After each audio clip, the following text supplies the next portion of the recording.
All right, hey there. Welcome to the DFS Build MLB edition. I'm Kevin Roberts, joined with Taylor Smith. Got a big 12-game slate over at DraftKings. This video is sponsored by DFS Hero. If you want to try out a new lineup optimizer, check them out for 15% off in our video description below. All right, Taylor, let's not waste much time. A lot of games to go through. Obviously, we got the Jays and the Royals in the first game. Cole Ragans and Jose Barrios facing off. Good offenses here, but I do tend to lean towards the pitching. What about you? I'm probably not going to get much Barrios. He's a little overpriced. I'm not in love with the matchup. I don't hate the Royals side of it. Pretty good offense here, good ballpark and all that. They're not going to be owned, I don't think. Barrios is not really a huge strikeout guy anyway, particularly against lefties. Pasquantino, Kyle Isbell, Melendez, Michael Massey, all with a platoon advantage. Even Adam Frazier, I guess you can throw into a stack as a cheapie. Obviously, Witt and Perez are the priority spends, with Witt being the headliner. That's kind of where I'm at. I'm probably not getting too much Ragans either. Toronto's a pretty low strikeout offense. This is a pretty deep pitching slate also. I don't think Ragans is a bad play necessarily. Tons of strikeout upside individually, but not sure it's really the spot to be chasing it. No, I tend to agree with that. Toronto, well, they strike out 12% of the time in this spot. Although this side is really small for this year. But yeah, I think it's just more really this game. If I was going to attack one of the pitchers, it would probably be Barrios with the Royals, just because the guy up against. But yeah, not really super stoked about this game in general. So let's move.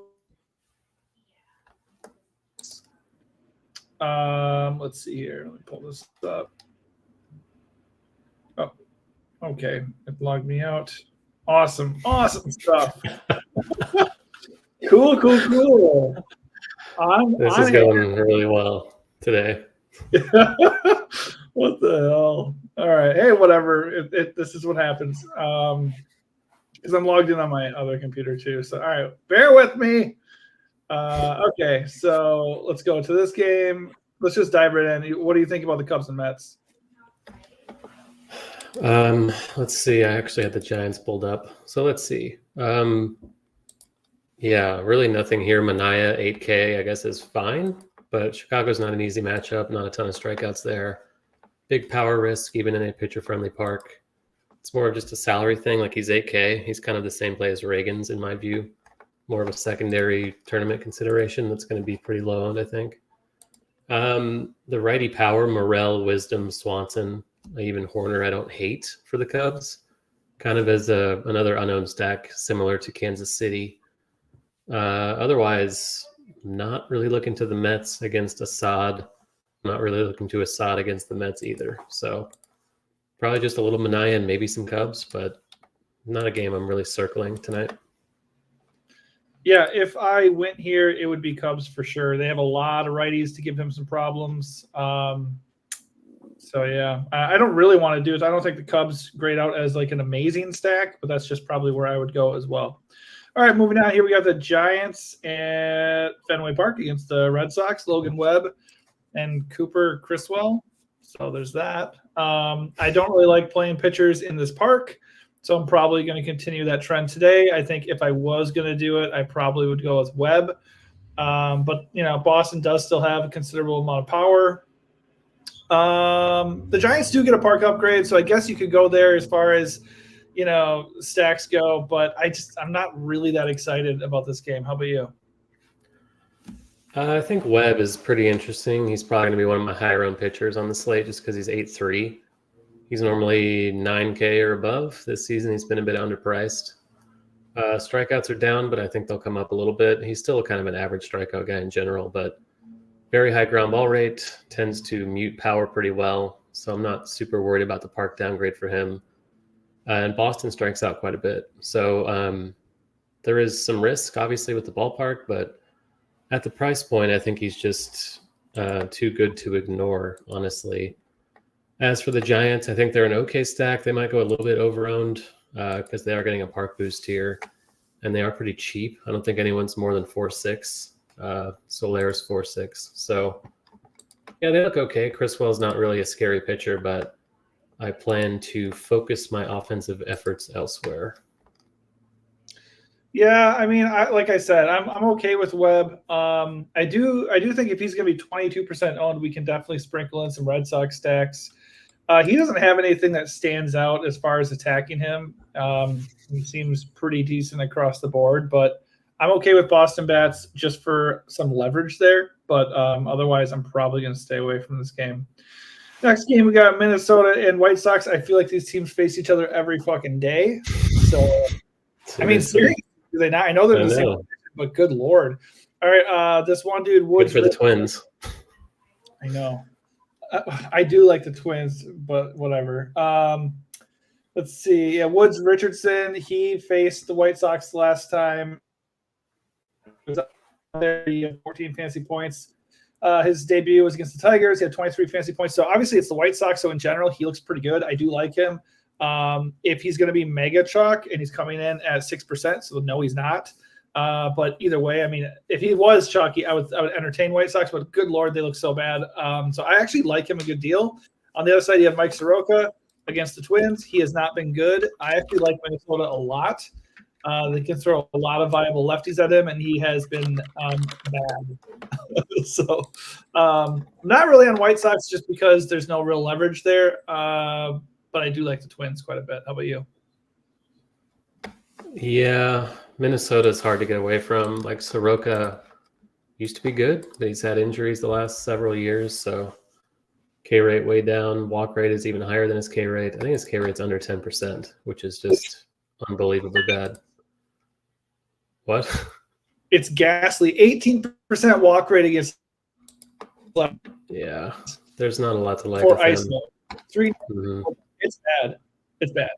Yeah. And they have a lot of lefties, a lot of decent ones, honestly. There's pinch hit risk with some of them because they do play the platoon pretty heavily. But, Kirilloff, Julian, Larnach at the top of the lineup look pretty good. Buxton, I guess, you can throw in. Carlos Correa. Buxton, we care about strikeouts with him. And if this pitcher is not able to strike anyone out, I think Buxton's a pretty good play. Jeffers is going to move down in the lineup, it looks like. Max Kepler, another lefty to consider. I expect them to be pretty chalky, but it's a pretty good spot. Good park as well. I am getting to a little bit of the White Sox. Woods Richardson, not the most imposing pitcher to begin with. He's not going to be chalky because he was 4K last time and now he's 7K, but they're cheap. I think it's fine. Pham, not a bad hitter. Jimenez, not a bad hitter. Vaughn, pretty good overall. Nicky Lopez, a cheap leadoff bat to consider for 2-2. It's really just like if you're paying up for pitching and another stack, I don't hate sprinkling in the White Sox a little bit. Yeah, that's definitely totally fine.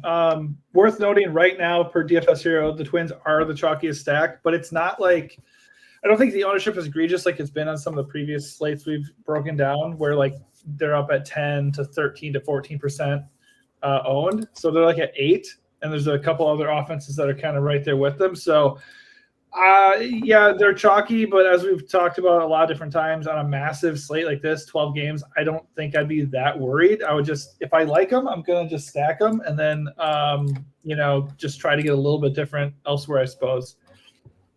All right, so next one, we got the Rays visiting Milwaukee, taking on the Brewers. Tyler Alexander is pitching for the Rays, and we got Freddie Peralta on the other side for the Brewers. Peralta looks really, really good here in theory. He's been fantastic in 2024 so far. Very owned, very good projection. The ownership does scare me a little bit. The Rays do get a park upgrade. And, they do have a lot that could use here. But they also strike out like 24% of the time. So, Freddie Peralta, super stack pitch play, in my opinion, anyways. Like him quite a bit. I sprinkle in and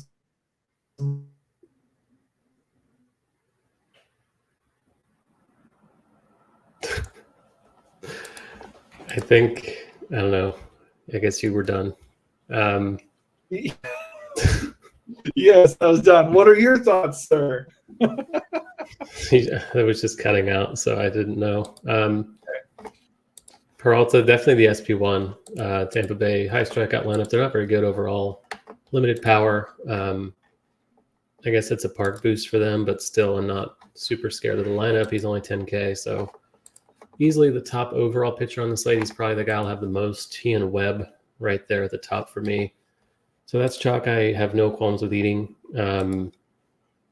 Not getting to any Rays on this slate, not getting to Alexander. I do think the Brewers look decent. Alexander's had a wide split from the left side in his career, so Hoskins, Contreras, Adames look pretty good. Sanchez, if you want to spend down at catcher from Contreras, don't hate that. And Jackson Churio, assuming he's going to be leading off for 3-8, I think is a pretty good value. So there's speed upside here with this team and decent power. So I do think they are a pretty intriguing stack today. Yeah, maybe. Worth noting, though, that they have not done well against lefties so far. Super, super small sample size this year. But yeah. All right, so on we go to the Nats and the Rangers. We have John Gray taking on Washington, Mackenzie Gore facing Texas. I guess I would have a little bit of interest in John Gray if the Nats actually struck out. They do not. And they do have a few lefties to throw at him. He has major issues against lefties this year. And Mackenzie Gore's not really a guy I love to pick on. I'd like to use Texas against righties usually too. I think the Texas Rangers are fine here, but not seeing a whole lot that I love at all in this game.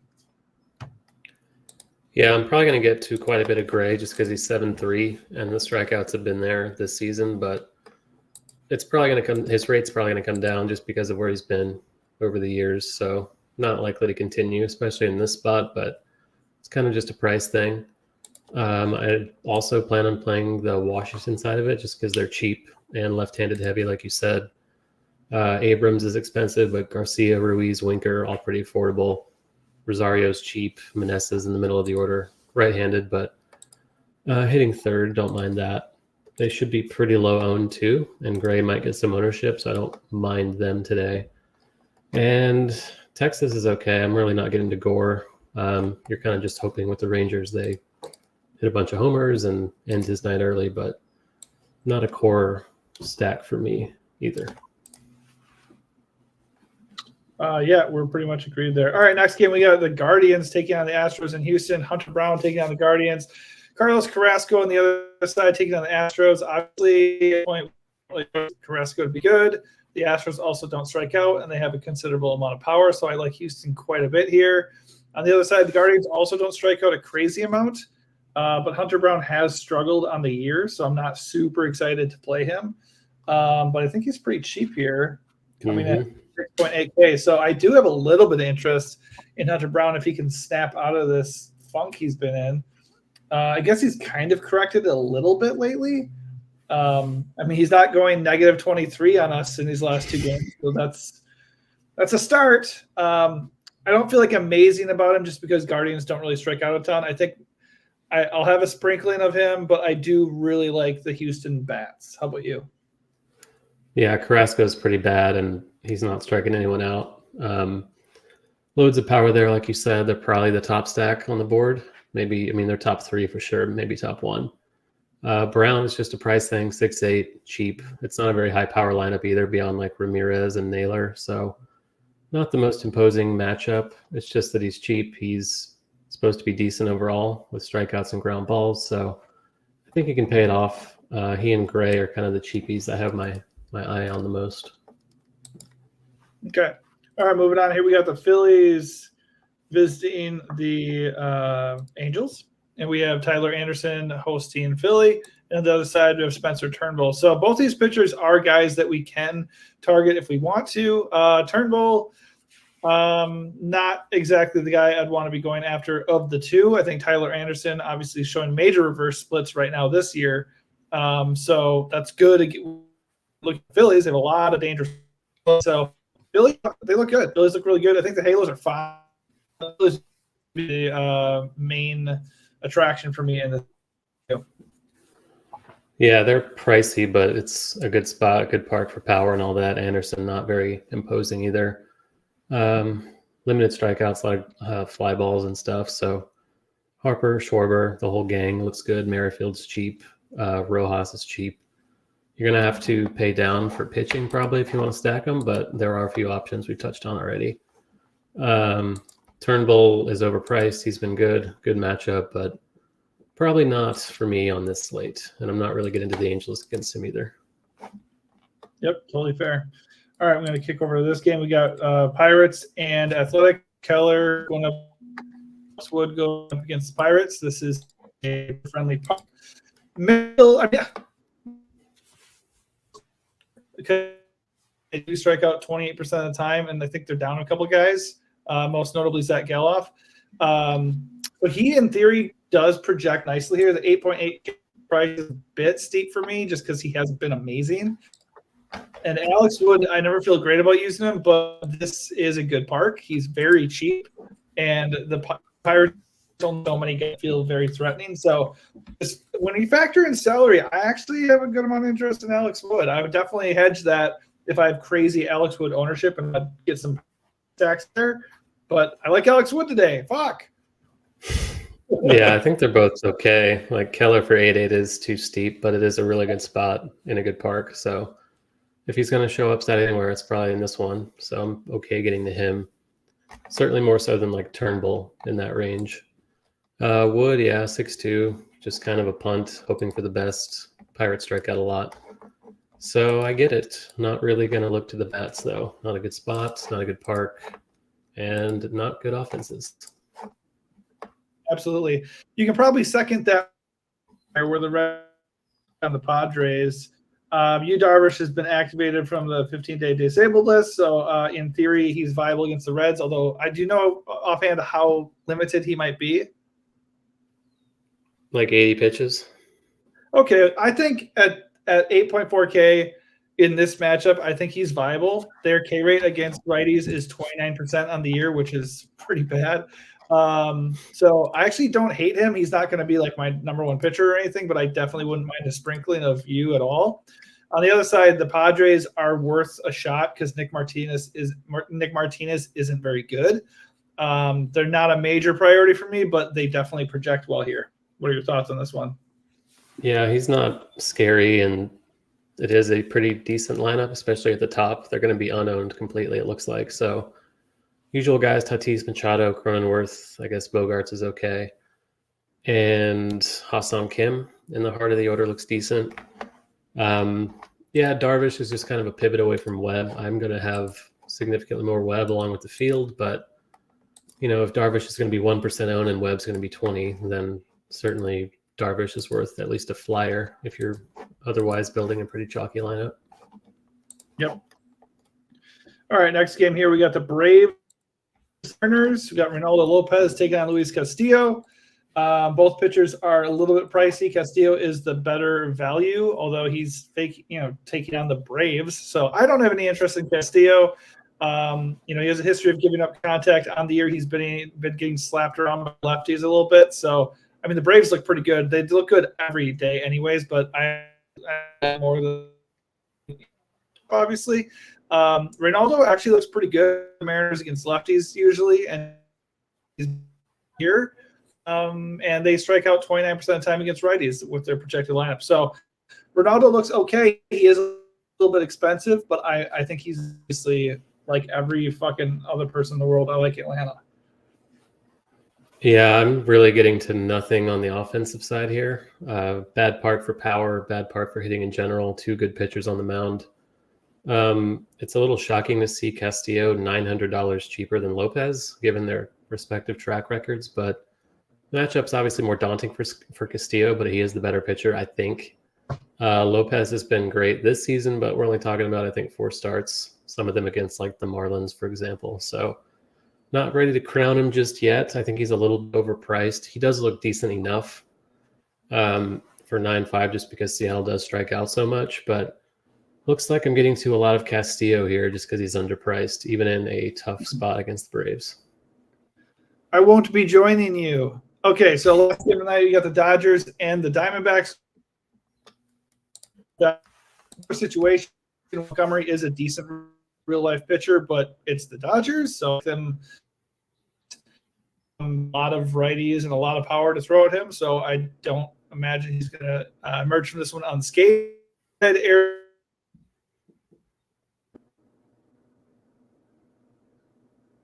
Back